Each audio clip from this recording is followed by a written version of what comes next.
Hello friends, இன்றைக்கி நம்ம பார்க்க போகிறது ஜாப்பனீஸ் அனிமி சீரிஸான that time I got reincarnated as slime season 2 episode 9 தான் இன்றைக்குள்ள வீடியோவில் பார்க்க போகிறோம். அண்ட் உங்களுக்கு இந்த வீடியோ பிடிச்சிருந்தது அப்படின்னா லைக் பண்ணிட்டு அப்படியே மறக்காமல் நம்ம சேனலை சப்ஸ்கிரைப் பண்ணிடுங்க. அண்ட் முடிஞ்சால் என்னை இன்ஸ்டாகிராமில் ஃபாலோ பண்ணுங்கள்.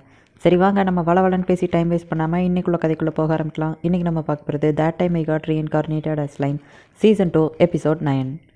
நம்ம ரீமரோ மீட்டிங் ரூமை அரேஞ்ச் பண்ணி ஷியானையும் இறந்து போன மற்றவங்களையும் உயிரோடு கொண்டு வர போகிறேன் அப்படின்னு சொல்கிறான். ஒரு மனுஷனுக்கோ ஒரு டிராகனுக்கோ ஒரு பொண்ணு பிறக்கிறா, அவள் டிராகன் பிரின்சஸாக வளர்றா.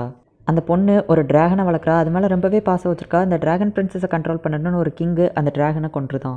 டென்ஷனான அந்த பொண்ணு அந்த கிங்கோட சேர்த்து ஒரு 10,000 பேரை கொன்றுதா. பார்த்தா அந்த டிராகன் உயிரோடு வந்துடுது. பட் அதோட சோல் இல்லை அப்படிங்கிறதுனால அது ரொம்பவே கண்ட்ரோல் மீறி போகுது. உடனே இந்த டிராகன் பிரின்சஸ் அந்த டிராகனை சீல் பண்ணி வைக்கிறா.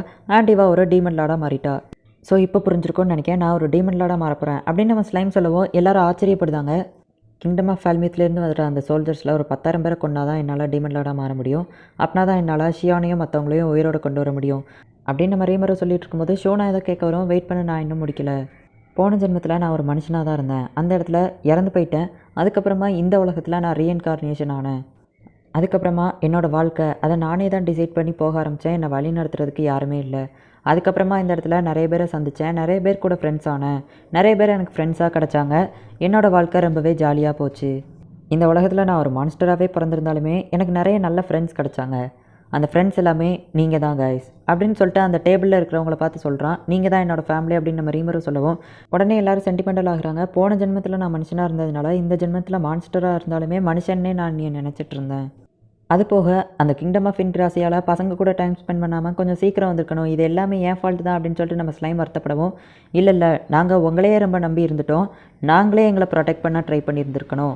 ஸோ இது எங்கள் ஃபால்ட்டு தான் அப்படின்னு சொல்லிட்டு பெனிமாரு சொல்லவும் ரீகர்ட் இருந்துச்சு, இல்லை இது எங்களோட ஃபால்ட்டுங்க. ஒவ்வொருத்தரும் அப்படியே என்னோட ஃபால்ட்டுன்னு சொல்லவும், டேய் நிறுத்துங்கடா, இது ஒன்றும் காம்படிஷன் இல்லை, இது என்னோடய ஃபால்ட்டு தான், ஓகேவா? நான் ஒத்துக்கிட்டேன், அதுக்காக மன்னிப்பு கேட்டுக்கிட்டேன், எல்லாரும் என்னை மன்னிச்சிருங்க அப்படின்னு சொல்லிட்டு நம்ம ரீமரோ மன்னிப்பு கேட்குறான். உடனே அந்த வயசான ஹாக்கரோ இருந்துச்சு, இது எல்லாரோட ஃபால்ட்டும் தான், எல்லார் மேலேயே தப்பு இருக்குது அப்படின்னு சொல்லவும் எல்லாருமே அதை ஒத்துக்கிடுறாங்க, ஆமாம் அப்படின்னு சொல்லி. உடனே நம்ம ரீகர், நீங்கள் டீமன் லாடாகவே மாறினாலும் சரி, நாங்கள் உங்களுக்கு கீழே சந்தோஷமாக வேலை பார்ப்போம் அப்படின்னு சொல்லிட்டு சொல்கிறான். நான் போன ஜென்மத்தில் மனுஷனாக இருந்தேன் கைஸ் அப்படின்னு சொல்லவும், நீங்கள் எப்படி இருக்கீங்க அப்படிங்கிறது எங்களுக்கு முக்கியமே இல்லை, நீங்கள் நல்லவராக எல்லாருக்கிட்டையுமே நல்ல விதமாக பழகிறீங்க, அதுதான் எங்களுக்கு பிடிச்சிருக்கு, அதனால தான் உங்களுக்கு கீழே வேலை பார்க்குறோம் அப்படின்னு சொல்லிட்டு எல்லாருமே பாராட்டுறாங்க. இப்போ கடைசியாக நம்ம நெக்ஸ்ட்டு மனுஷங்கக்கிட்ட எப்படி பழகணும் அப்படின்னு பிளாக் ஸ்மித் கேட்கவும், மனுஷங்களில் நல்லவங்களும் இருப்பாங்க, கெட்டவங்களும் இருப்பாங்க. ஒரு கிங்டமில் அந்த ராஜா என்ன இன்ஃப்ளூயன்ஸ் பண்ணுறாரோ ஒரு நல்லவனாகவே இருந்தாலும் அதை தான் கேட்டாகணும். நம்ம எல்லாருக்கும் புரிய வைப்போம், மான்ஸ்டர்ஸும் மனுஷங்களும் டிஃப்ரெண்ட்லாம் கிடையாது, எல்லாருமே ஒன்று தான் அப்படின்னு சொல்லிட்டு இதுதான் என்னோடய கோல் அப்படின்னு சொன்னோடனே எல்லாருமே அதுக்கு ஒத்துக்கிட்டாங்க. உங்களோட விருப்பம் தான் எங்களோட ஆசை, அதை நிறைவேற்றுவோம் அப்படின்னு சொல்லிட்டு சொல்கிறாங்க. என்னதான் இருந்தாலும் இப்போ வரைக்கும் நீங்கள் மனுஷங்களுக்கு கெட்டதே நினைக்க மாட்டேங்கிங்க அப்படின்னு சொல்லிட்டு அந்த பிளாக் ஸ்மித் சொல்லவும் உடனே அந்த கேரக்டர்னால தான் எல்லாருமே அவருக்கு ஹெல்ப் பண்ணலான் இருக்கோம். நம்ம லார்ட் ரீமரோ டீமன் லாடாகவே மாறினாலும் நாங்கள் எல்லாருமே உங்களுக்கு கீழே தான் வேலை பார்ப்போம் அப்படின்னு சொல்லிட்டு எல்லாருமே அவனுக்கு சப்போர்ட் கொடுக்குறாங்க. உடனே நம்ம யோமோ, சரி நானும் சப்போர்ட் கொடுக்குறேன் அப்படின்னு சொல்லிட்டு சொல்கிறான். உடனே அந்த அட்வென்ச்சரஸ் பொண்ணு, நானும் உங்கள் கூட இருக்கேன் அப்படின்னு சொல்லவும் உடனே நம்ம ரீமரோ எல்லாருக்கும் தேங்க்ஸ் அப்படின்னு சொல்கிறான். எனக்கு இப்படி ஒரு ஃபேமிலி கிடச்சதுக்கு நான் ரொம்பவே கொடுத்து வச்சுருக்கணும் அப்படின்னு சொல்லிட்டு மனசுக்குள்ளே நினச்சி சந்தோஷப்படுறான். இதுக்கப்புறம் ஆக்ஷன் டைம் ஆரம்பிக்க போது இது ரிவெஞ்ச்கான நேரம் அப்படின்னு சொல்லிட்டு அந்த கிங்டம் ஆஃப் ஃபால்மியத்துலேருந்து வர வீரர்கள் மொத்தமாக 10,000 பேர் இருக்காங்க. அதுபோக அந்த மெஜிஷியன்ஸு, ப்ரீஸ்ட்டு, மற்றவங்க எல்லாரும் சேர்த்து மொத்தமாக 20,000 பேர் இருக்காங்க அப்படின்னு நம்ம ரீமரோ சொல்லவும் பென்னிமாரோ மற்ற எல்லாரும் நாங்கள் போயிட்டு சண்டை போடுறோம் அப்படின்னு சொல்லிட்டு சொல்கிறாங்க.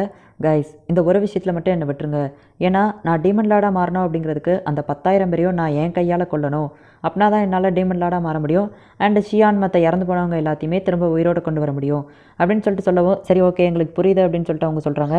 அண்ட் அது போக இன்னொரு காரணமும் இருக்குது, இது எல்லாத்துக்குமே நான் தான் காரணம்னு எனக்கு இப்போ வரைக்கும் தோணிகிட்ருக்கு, ஸோ அதுக்காக தான் அப்படின்னு சொல்லிட்டு நம்ம ஸ்லைம் சொல்லவும் சரி ஓகே அப்படின்னு சொல்கிறாங்க. உங்களுக்கும் நிறைய பிளான்ஸ் இருக்குது அப்படின்னு சொல்லிட்டு அந்த பேரியர் 4 சைடும் ஊரை சுற்றி பேரியர் வச்சுருக்கிறதுல ஒவ்வொரு டீமாக பிரித்து அவங்க எல்லாத்தையும் போயிட்டு அந்த மான்ஸ்டர்ஸை வீக்காக்குற அந்த பேரியரை க்ரியேட் பண்ண அந்த ப்ரீஸ்ட்டாக அவங்க கூட இருக்கிற மெஜிஷியன்ஸ் வீரர்கள் அவங்கள அழிக்கிறதுக்கு டீமாக பிரித்து நம்ம ரீமரோ அனுப்பி வைக்கிறான். அது போக இந்த தடவை நீங்கள் மனுஷங்க அப்படின்னு பார்க்க வேணாம், பின்வாங்காதீங்க அப்படின்னு சொன்னோடனே அந்த ஒரு வார்த்தை போதும் அப்படின்னு சொல்லிட்டு நம்ம பென்னிமாரு சொல்லவும் அந்த வயசான ஸ்வாட்ஸ்மேன் ஹாக்ரோ கேட்குறான், அந்த ஸ்ட்ராங்கான ஒரு 3 பேர் அவங்க வெஸ்ட் சைடு இருக்காங்கன்னு தெரிஞ்சு தானே நீங்கள் என்ன அந்த சைடு போட்டிங்க அப்படிங்கவும், ஆமாம் அப்படின்னு சொல்லிட்டு நம்ம ரீமரோ சொல்கிறான்.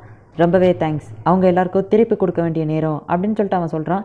உடனே கண்டிப்பாக நாங்கள் எல்லோரும் தோக்க மாட்டோம், நாங்களும் போயிட்டு எல்லாத்துக்காகவும் ரிவெஞ்ச் வாங்குவோம் அப்படின்னு சொல்லிட்டு எல்லாருமே சொல்கிறாங்க. உடனே நம்ம ரீமரோ ஷூனாவை பார்த்து உன்னால் இன்னொரு பேரியர் செய்ய முடியுமா, ஏன்னா அதுதான் அவங்க சோல்ஸை பாதுகாக்குது அப்படிங்கவும் கண்டிப்பாக செய்கிறேன் அப்படின்னு அவள் சொல்கிறா. உடனே மியோலா நீயும் இவளுக்கு ஹெல்ப் பண்ண அப்படின்னு சொன்னோடனே கண்டிப்பாக அப்படின்னு சொல்லிட்டு அவள் சொல்கிறா. இப்போ இவங்க 2 பேரும் பேரியர் பண்ணிகிட்டு இருக்கும்போது நாங்கள் இவங்களுக்கு ஹெல்ப் பண்ணுறோம் அப்படின்னு சொல்லிட்டு அட்வென்ச்சரர்ஸும் யோமோ சொல்கிறாங்க. சரி ஓகே, அப்போ இதுதான் நம்ம பிளான் அப்படின்னு சொல்லிட்டு நம்ம ரீமரோ பிளான் போட்டு முடிக்கிறோம். இப்போ சண்டை போடுறதுக்குள்ள டீம் எல்லாமே ரெடியாக இருக்குது. உன் கூட சேர்ந்து வேலை பார்க்குறதுல சந்தோஷம் அப்படின்னு சொல்லிட்டு ஷூனா மிலானை பார்த்து சொல்கிறா.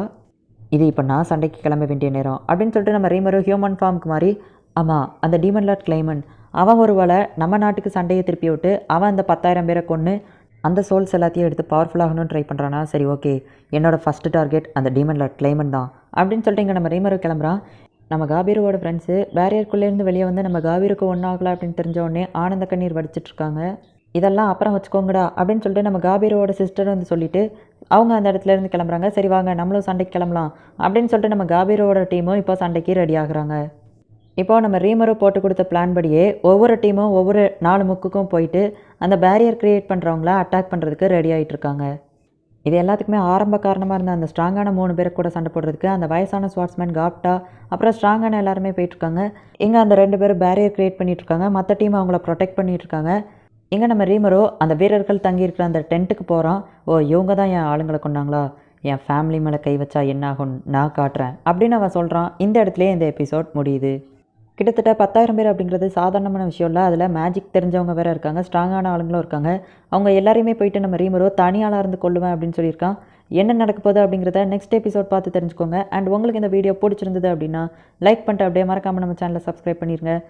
தேங்க்யூ ஃபார் வாட்சிங். Bye guys. நெக்ஸ்ட் எபிசோடில் மீட் பண்ணலாம்.